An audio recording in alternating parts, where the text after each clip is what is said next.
বিসমিল্লাহির রহমানির রহিম। সম্মানিত সুধী সকলকে আমার আসসালামু আলাইকুম। আশা করছি সকলে ভালো আছেন এবং সুস্থ আছেন। আমরা আজ উপস্থিত হয়েছি আপনাদের ছোট্ট সম্মেলনে, যারা আমাদের পঞ্চম শ্রেণীতে পড়াশোনা করছে, যারা আমাদের প্রথম ধারাবাহিক মূল্যায়ন বা প্রথম প্রান্তিক মূল্যায়নের জন্য প্রস্তুতিগুলো নেওয়ার চেষ্টা করছে, তাদের জন্য আজকের একটি প্রাথমিক বিজ্ঞান প্রশ্নপত্র, সরাসরি স্কুল কর্তৃক প্রশ্নপত্র আমরা দেখে দেওয়ার চেষ্টা করছি। 100 নম্বরের একটি প্রশ্নপত্র, 2 ঘন্টা 30 মিনিটের। আশা করছি প্রথম থেকে শেষ পর্যন্ত ভিডিওতে সময় দেবো। আমরা মূলত এখানে 4টি বিষয় পেয়ে যাব। প্রথম যে বিষয়টি সেটি হলো আমাদের সংক্ষেপে উত্তর, 2 শূন্যস্থান, 3 নম্বরে আমাদের ডান বা বাম পাশের বাক্যাংশের সাথে ডান পাশের বাক্যাংশের মিল করো, এবং 4 নম্বরে আমাদের সৃজনশীল বা কাঠামোগত প্রশ্ন থাকতে পারে। তো চলে যাবো আমরা সরাসরি 1 নম্বরে, সেটি হলো নিচের প্রশ্নগুলোর সংক্ষেপে উত্তর দাও। এখানে দেখতে পাচ্ছি আমরা এমন দুটি উদ্ভিদের নাম লিখো যাদের আবাসস্থল পানি। তাহলে এমন দুটি উদ্ভিদের নাম লিখো যাদের আবাসস্থল পানি, এটি একটি বিষয়। খ, পরাগায়নে সাহায্য করে এমন দুটি প্রাণীর নাম লেখো। আচ্ছা, তাহলে আমরা ক খ দেখতে পেলাম। গয়ে আমাদের যেটি দেওয়া রয়েছে, ঈগল খায় এমন দুটি খাদ্যের নাম লিখো। তাহলে আমরা আমাদের সুন্দরভাবে এই বিষয়গুলো সহযোগিতা করবো, যেন তারা সুন্দরভাবে এগুলো বুঝতে পারে এবং জানতে পারে। ঘ, পরাগায়নের দুটি বৈশিষ্ট্য লিখো। তো আমরা দুটি জীবাশ্ম জ্বালানির নাম লিখো, এখানে পেয়ে যাচ্ছি উঁতে। চলে যাচ্ছি আমরা চতে, বায়ু দূষণের দুটি কারণ লিখো। তাহলে এমন দুটি উদ্ভিদের নাম লিখো যাদের আবাসস্থল পানি, পরাগায়নে সাহায্য করে এমন দুটি প্রাণীর নাম লেখো। ঈগল খায় এমন দুটি খাদ্যের নাম লিখো। পরাগায়নের দুটি বৈশিষ্ট্য লিখো। দুটি জীবাশ্ম জ্বালানির নাম লিখো। বায়ু দূষণের দুটি কারণ লিখো। চলে যাবো আমাদের এখানে 6 থেকে আমরা এখানে পেয়ে যাবো সর্বমোট 15টি প্রশ্ন। 15টি প্রশ্ন থেকে আমাদের এখানে নম্বর থাকছে 30। চলে যাবো আমাদের এই পরের অপশনগুলোতে। বায়ু দূষণ রোধে তোমার দুটি করণীয় লেখো। শক্তির দুটি রূপের নাম লিখো। এরপরে আচ্ছা, তো এখানে আমরা দেখতে পাচ্ছি যে বায়ু দূষণ রোধে তোমার দুটি করণীয় লেখো। শক্তির দুটি রূপের নাম লিখো। তাপ সঞ্চালনের 3টি প্রক্রিয়া কী কী সেটি লিখতে বলা হয়েছে। এবং মাটি দূষণের দুটি কারণ। রিমি বায়ু দূষণ সম্পর্কে জানলো, বায়ু দূষণের দুটি কারণ লিখো। এরপরে আমাদের যেটি দেওয়া আছে, শব্দ দূষণের দুটি কারণ লিখো। পরিবেশ সংরক্ষণে তোমার দুটি করণীয় লেখো। আচ্ছা, এরপরে আমাদের যেটি দেওয়া রয়েছে সেটি হলো পানি ছাড়া আমরা বেঁচে থাকতে পারি না, এই উপাদানটির দুটি উৎসের নাম লেখো। আচ্ছা, তাহলে আমরা এখানে পেয়ে যাচ্ছি বেশ কয়েকটি বিষয়, এবং আমরা বিভিন্ন প্রশ্ন এখান থেকে জানলাম, এবং আমরা আমাদের সুন্দরভাবে এগুলো জানানোর চেষ্টা করবো। এরপরে রয়েছে আমাদের পানিচক্র কী। 1 নম্বরে আমরা দেখতে পেলাম সর্বমোট 15টি প্রশ্ন। 15টি প্রশ্নের জন্য আমাদের 30 নম্বর রয়েছে। তাহলে আমরা এগুলো সুন্দরভাবে আমাদের ছোটো সুন্দর প্রশ্নগুলো শেখানোর চেষ্টা করবো, এবং তার সঙ্গে যে উত্তরগুলো দিতে হয় সেগুলো তারা যেন মনে রাখতে পারে, সেগুলো আমরা সহযোগিতা করবো তাদেরকে। চলে যাবো 2 নম্বরে। শূন্যস্থান পূরণ করে যে কোনো 12টি, এখানে 12টির উপরে থাকে। আমরা দেখে নেব মাটি ও পানি অনেক জীবের ড্যাশ। প্রাণীর মৃতদেহ পচে ড্যাশ সারে পরিণত হয়। উদ্ভিদ সূর্য থেকে ড্যাশ পায়। এবং এরপরে যেটি রয়েছে, বেঁচে থাকার জন্য জীবের ড্যাশ প্রয়োজন। মানুষ তার ড্যাশ তৈরিতে উদ্ভিদ ব্যবহার করে। ড্যাশ ফলে উদ্ভিদের বীজ তৈরি হয় বা সৃষ্টি হয়। বায়ু, পানি, মাটি এবং শব্দ দূষণকেই ড্যাশ দূষণ বলে। এবং কারখানার ড্যাশ পানিতে ফেললে পানি দূষিত হয়।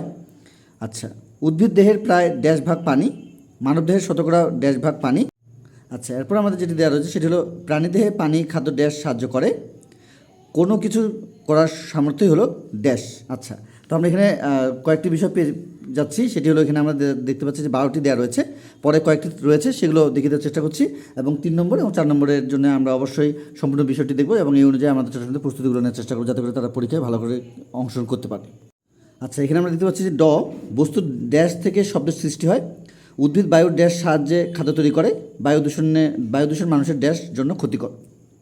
আচ্ছা, তো যখন আমরা 3 নম্বরে, যেটি হচ্ছে আমাদের রয়েছে বাম পাশের বাক্যাংশের সাথে ডান পাশের বাক্যাংশের যে মিল করার যে বিষয়টি, সেটি আমরা এখানে পেয়ে যাব। সেটি হলো এখানে 5টি থাকবে, এখানে একটি বেশি থাকতে পারে বা দুটি বেশি থাকতে পারে। পানি দূষণের প্রধান কারণ, ক্ষুদ্র ক্ষুদ্র পানির বিন্দু একত্রিত হয়ে পানি দূষণের ফলে মাটিতে শোষিত পানি মেঘ সৃষ্টি করে। জলজ প্রাণীরা মারা যাচ্ছে, বাষ্পে পরিণত হয়। পানি বিশুদ্ধ করে মানুষের কর্মকাণ্ড, এবং ভূগর্ভস্থ পানি হিসেবে জমা থাকে। তাহলে এখানে আমরা আমাদের ছোটো ছোটো বাম পাশের সঙ্গে ডান পাশের যে বাক্যাংশগুলো রয়েছে এগুলো সুন্দরভাবে মিল করার যে বিষয়টি সেটি তাদের পাঠ্য বইগুলো থেকে আমরা তাদের বিভিন্ন শব্দ বাক্য তাদের যে প্রয়োগগুলো রয়েছে সেগুলো শিখে রাখার চেষ্টা করি, যাতে করে তারা সুন্দরভাবে এই বিষয়গুলো জানতে পারে আপনাদের সহযোগিতা নেই। তো আচ্ছা, চলে যাবো আমরা 4 নম্বরে, যেটি আমাদের সৃজনশীল বা কারোর মতো প্রশ্ন হিসেবে থাকতে পারে। যে কোনো 8টি প্রশ্নের উত্তর দেয়, এখানে 10টি 12টি থাকতে পারে বা 11টি থাকতে পারে, সেখান থেকে আমাদের ছোটো সময়তে 8টি উত্তর দিতে হতে পারে। শক্তির 2টি উৎসের নাম লিখো, তুমি কিভাবে শক্তির অপচয় রোধ করবে তার 4টি উপায় লিখো। তাহলে শক্তির 2টি উৎসের নাম লিখতে বলা হয়েছে, তুমি কিভাবে শক্তির অপচয় রোধ করবে তার এখানে 4টি উপায় লিখতে বলা হয়েছে।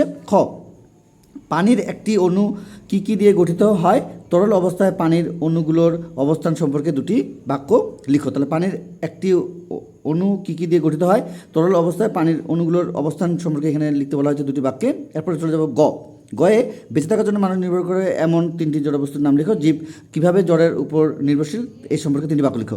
তাহলে আমরা আমাদের সুন্দরভাবে এই প্রশ্নগুলো শিখে রাখার চেষ্টা করি এবং তারা যেন পরীক্ষায় গিয়ে অংশগ্রহণ করতে পারে সুন্দরভাবে এই বিষয়গুলো খেয়াল করবো।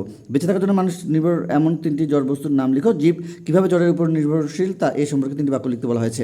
ঘ, দূষিত বায়ু কেন মানুষের স্বাস্থ্যের জন্য ক্ষতিকর তার 3টি বাক্য লিখো, বায়ু দূষণ প্রতিরোধের 3টি উপায় লিখো। তাহলে বায়ু আমাদের যে দূষিত হয় সেটি স্বাস্থ্যের জন্য মানুষের কেন ক্ষতিকর সেটি 3টি বাক্যে লিখতে বলা হয়েছে এবং বায়ু দূষণ প্রতিরোধের জন্য 3টি উপায়ও লিখতে বলা হয়েছে। চলে যাবো উঁতে যেটি বলা হয়েছে যে পানি বিশুদ্ধকরণের 2টি পদ্ধতির নাম লিখো, বন্যার সময় পানি কীভাবে নিরাপদ করবে তা 4টি বাক্যে লিখো।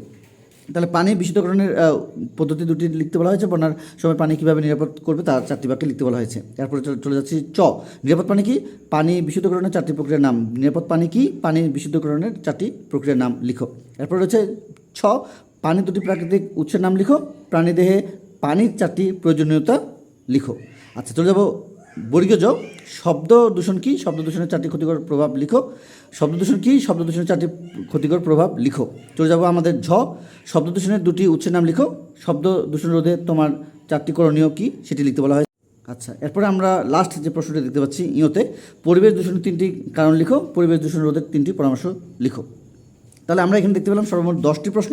এই 10টি প্রশ্ন থেকে আমরা আমাদের ছোটো সুন্দরভাবে এখানে পরীক্ষা 8টি প্রশ্নের উত্তর দিতে হবে এবং আমরা দেখতে পেলাম যে 1 নম্বরে সংক্ষেপে উত্তর, 2 নম্বরে আমাদের শূন্যস্থান প্রশ্ন করে, 3 নম্বরে আমাদের বাম পাশের সাথে ডান পাশের যে বাক্যাংশ রয়েছে সেগুলো মিল করতে বলা হয়েছে এবং 4 নম্বরে সৃজনশীল বা কাঠামোগত প্রশ্নের যে বিষয় সেইখানে আমরা প্রথমে পেয়ে গেছি হচ্ছে আমাদের 15টি প্রশ্ন 30 নম্বর এবং 12টি শূন্যস্থান 12 এবং আমাদের শূন্যস্থানের পাশে আমাদের পরে যে অপশন 3 নম্বর ছিল সেটি হলো আমাদের মিল করো 10 নম্বর এবং আমাদের প্রশ্নে 8টি প্রশ্ন এখানে উত্তর দিতে হয় সেটি হলো 48 নম্বর। তো এই 100 নম্বরের একটি প্রশ্নপত্র আমরা দেখে দেওয়ার চেষ্টা করছিলাম যারা আমাদের পঞ্চম শ্রেণীতে পড়াশোনা করছে। তো আজকে আমরা এই 100 নম্বরের প্রশ্নপত্র দেখার সাথে সাথে আমাদের ছোটো সময় এই অনুযায়ী প্রস্তুতিগুলো নেওয়ার চেষ্টা করবো বাসায়।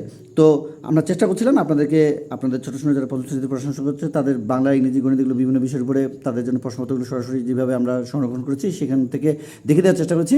তো আমরা এইভাবে আমরা আমাদের ছোটো সময় প্রস্তুতিগুলো নেওয়ার চেষ্টা করবো যাতে করে তারা পরীক্ষা সুন্দরভাবে অংশগ্রহণ করতে পারে। তো আজকে পর্যন্ত সকলে সুস্বাস্থ্য কামনা করে আপনাদের ছোটো সময় সুস্বাস্থ্য কামনা করে আজকের মধ্যে বিদায় নিচ্ছি।